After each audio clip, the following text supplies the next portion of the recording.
Ang gayumang ito ay maaring pwedeng gawin sa magka-LDR o kahit magkakalapit kayo.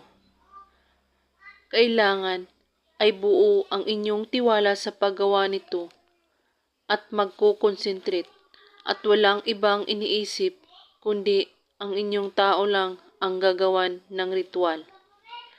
At alala lang po, huwag ninyo itong gamitin sa o paglalaruan ang isang tao.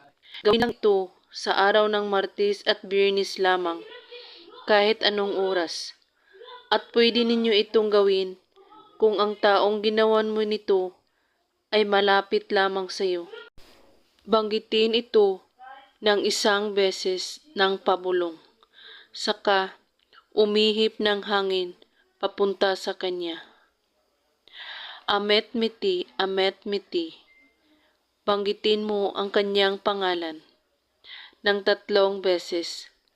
At kung magka-LDR na naman kayo, banggitin ang mga salitang ito ng 10 beses. At kada banggit ay isabay mo ang kanyang pangalan sa kaumihip ng hangin ng pabulong.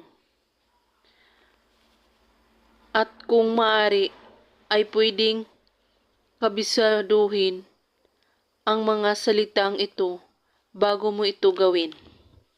At kung may katanungan po kayo, ay magko-comment lang po sa baba. Maraming salamat sa panonood. May God bless us all.